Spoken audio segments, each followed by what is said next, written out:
Giornale Giovana Felice. Oferecimento. Complexo Hospitalar Astrogildo de Azevedo. Companhia dos Bichos. Unimed Santa Maria. Zana. Pampeiro Volkswagen. E Rede Super. Bloco Direito. Um convite. Sul Contábil Assessoria Empresarial e Shelly Mavi.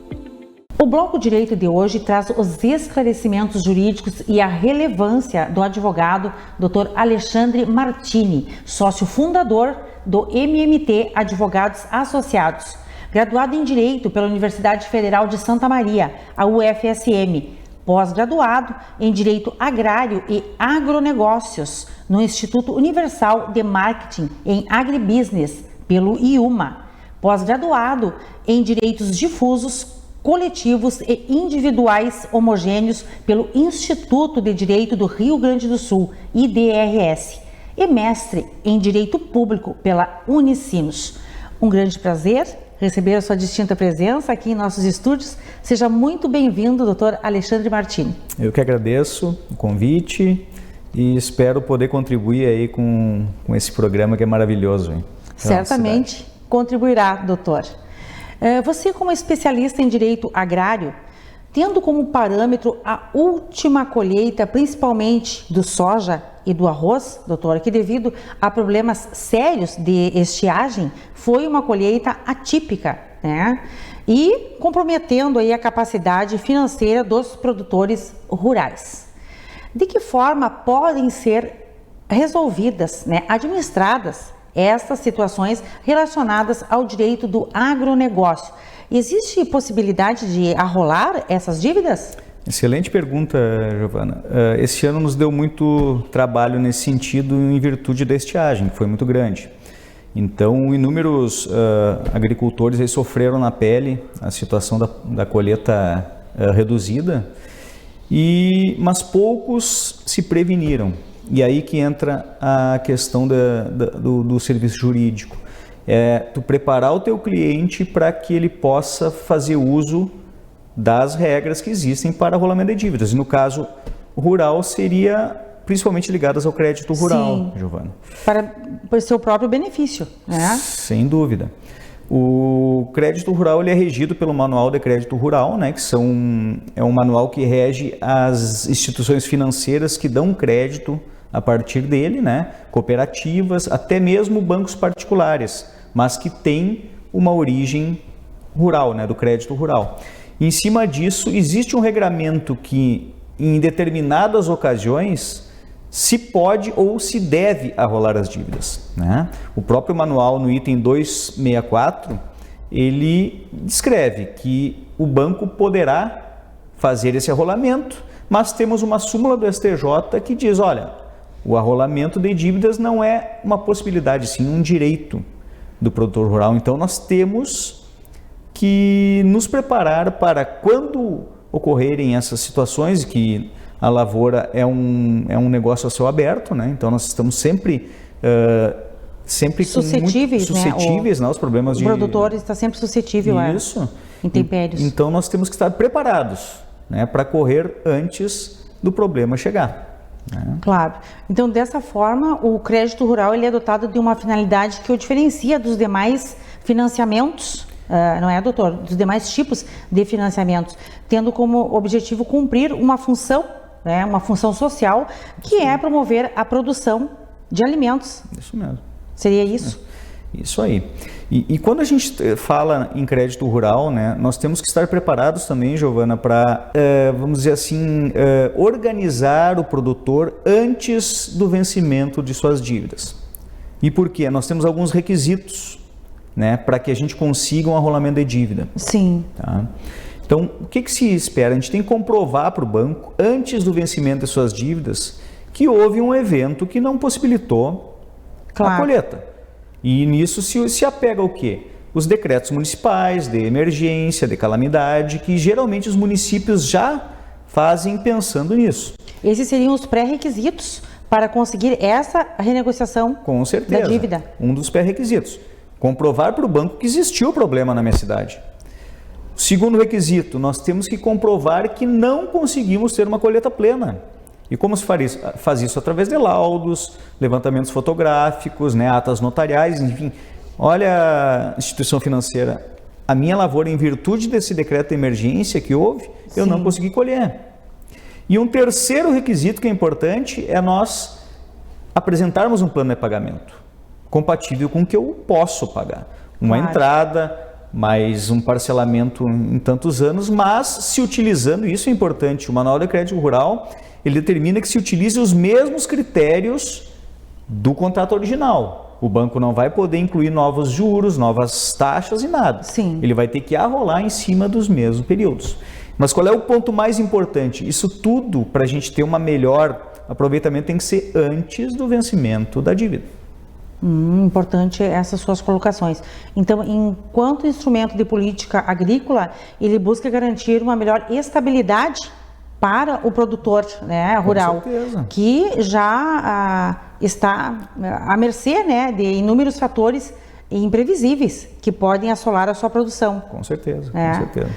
Doutor, e existe alguma maneira do produtor rural preparar-se, né, para ele ter menos custos com a sua produção e enfrentar melhor as inconstâncias da colheita?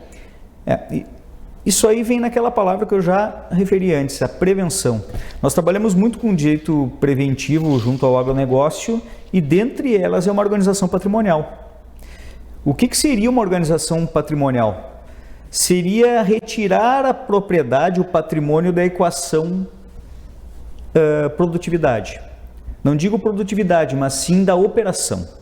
Então, correto, a operação vai continuar, né? A mesma pessoa que está fazendo no seu CPF, como sempre fez, com seus empregados, mas a gente retira a propriedade imóvel desta operação e faz uma proteção através de uma pessoa jurídica, de uma holding. Isso é um dos muitos, né, objetos que a gente pode incluir. Mas o que vem de importante nisso? Tu começa a tratar o teu negócio como uma empresa, com critérios, com organização, onde tu vai ter um melhor controle da situação, vai ter inúmeros benefícios com essa organização e tu vai poder se preparar, inclusive, para problemas como uma estiagem, ou seja, tu vai ter, em virtude de outros ganhos que tu vai ter com essa organização, claro, tu vai ter como se planejar. Então, neste caso, o produtor tem a solução de buscar uma assessoria jurídica para, então, orientá-lo a respeito desse planejamento patrimonial, que é uma organização através das holdings patrimoniais. Com certeza. Nós temos feito muito trabalho nesse sentido, né? E o principal é incutir, né, na mente do produtor que ele tem que pensar o seu negócio como uma empresa. Ele tem que ter o controle das coisas que acontecem lá, né? Que ele tem saídas para essa organização. Mas é claro.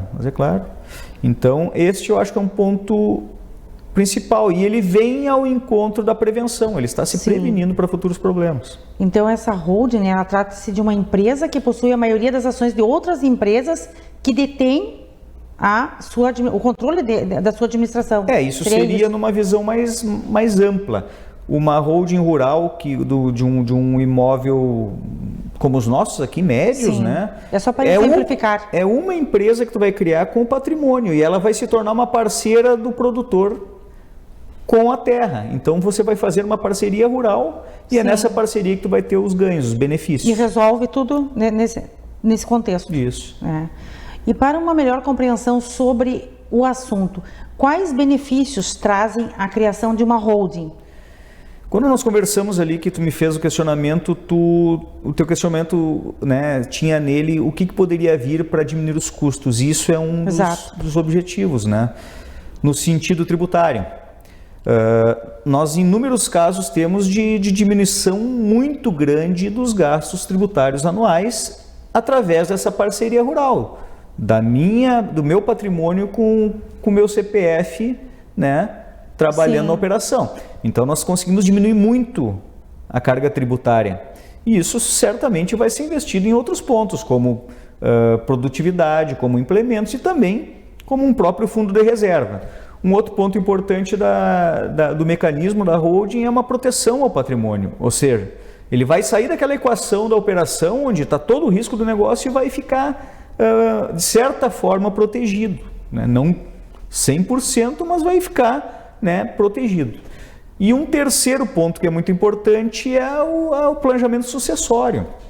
Através desse regramento que tu vai criar na tua empresa, tu já vai prever o futuro, ou seja, como isso aí vai passar para os meus filhos, de que forma, aquele que vai vir para dentro do negócio, como é que ele vai entrar no negócio, ele vai entrar num período de escola, vamos dizer assim, com um faturamento tal ou como sócio tal.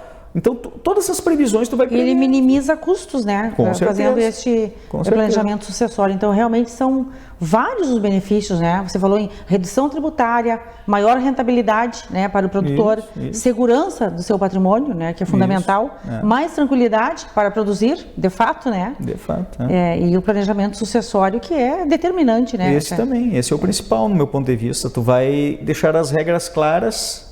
Que todos se preocupam com o planejamento sucessório, mas poucos tomam essa iniciativa. Claro, com certeza. Não é, doutor? Com certeza. Bem, já obtivemos informações significativas, né, sobre questões rurais. Agora vamos adentrar um pouco em questões urbanas, né? É possível, doutor, fazer um planejamento, né, como forma de organização, né, como forma de prevenção contra eventuais problemas futuros? Com certeza. As empresas urbanas, elas seguem o mesmo caminho de uma propriedade rural, né? Só que com as urbanas a gente está mais acostumado a tratar de uma maneira societária, a tratar de organizações. Então a gente tem feito muito... É o nosso dia a dia, né? Muita organização tributária, principalmente nas empresas, ou seja, organizar a parte tributária para que eles tenham ganhos, né? Um ponto importante que a gente tem trabalhado e conversado com os clientes é um diagnóstico trabalhista, ou seja, tu dá uma analisada em todos os teus contratos de trabalho para ver onde estão os teus riscos e o que tu pode melhorar em relação a isso. Também entra no direito preventivo.